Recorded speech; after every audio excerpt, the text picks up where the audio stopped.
namang lakas, lagi namang kalas.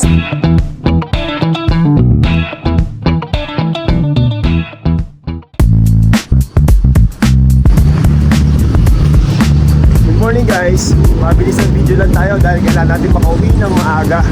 So tara, morong loop tayo. 6:20 pa lang ng umaga, umalis na ako ng bahay para siguro by 8 makabalik na ako kasi ang morong loop wala namang ano yan eh, wala pang 1 hour and 30 minutes yan, kaya makuha ng 1 hour and 20 minutes, mga ganon. Pagdating ko ng Shopwise, naka-go.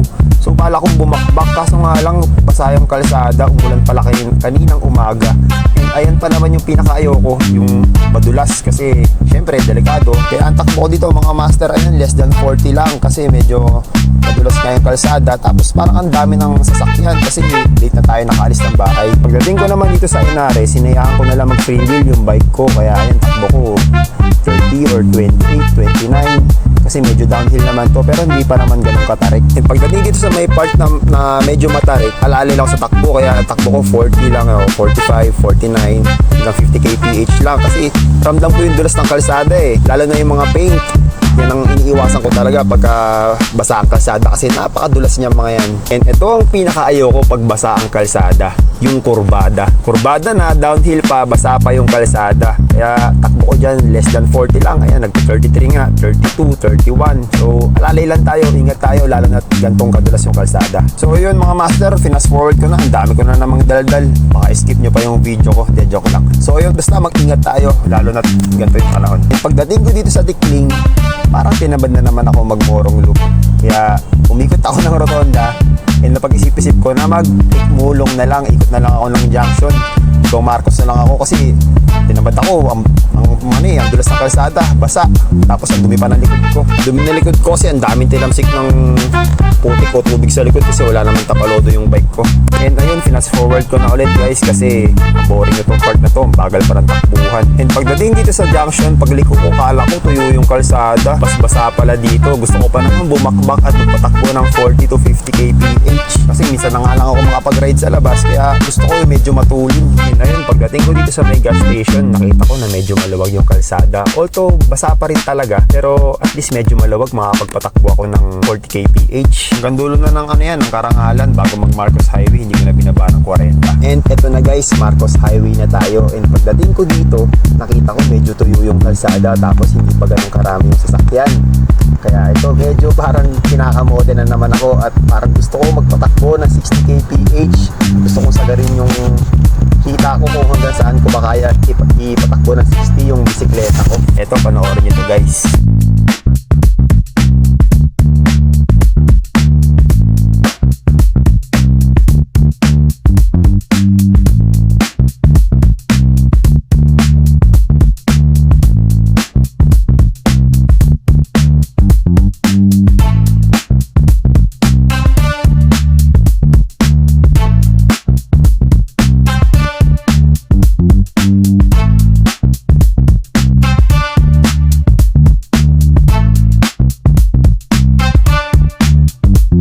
Guys, wala pang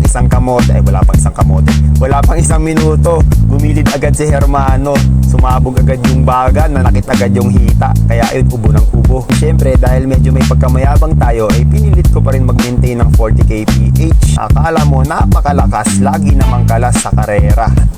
Pagdating dito sa may joyride, ayun, tuluyan ang bumaba ng 40 yung takbuhan.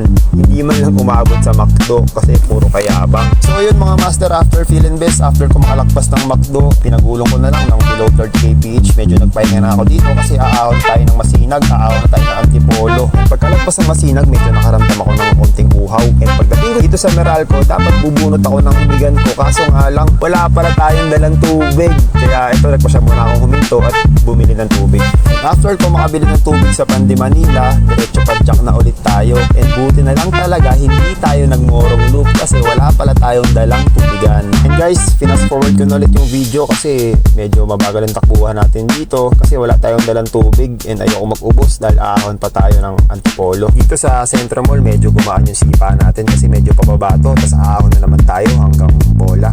Kaya takbo natin dito is 30 kph. And since nakabuelo tayo simula Centro Mall, kinaya ko pumadyak ng 20 kph hanggang hanggang bola. Kaso nga lang, after makalagpas ng bola, medyo nakaramdam na tayo ng konting bigat sa hita natin kasi umaabot na pala ng 10% yung gradient. So ayun, bumaba na ng 15 kph yung takbuhan natin.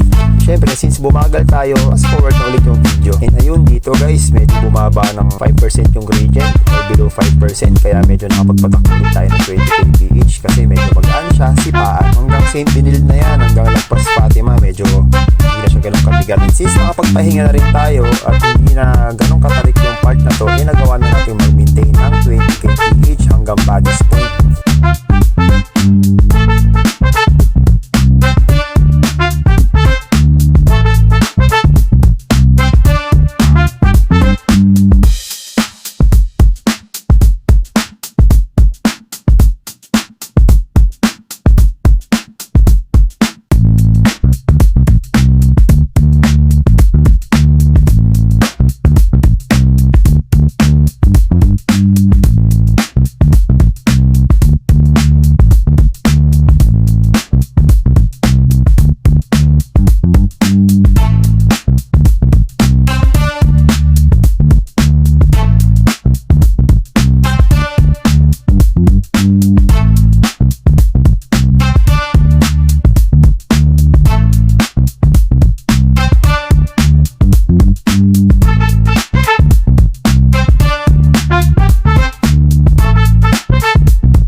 Ito guys, yung in-overtaken ko sa may kanan ko, ang tulin yan mamaya, makikita nyo kung paano niya ako binuhitan.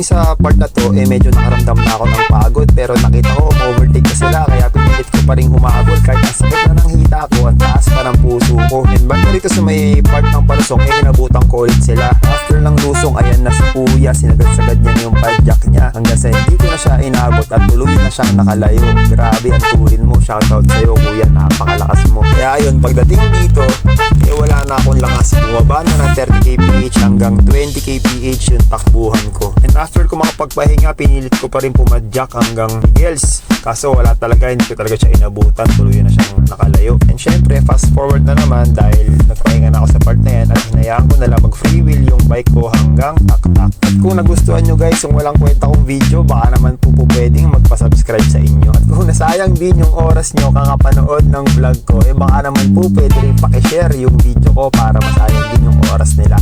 Maraming salamat po, dito na po nagtatapos ang aking vlog.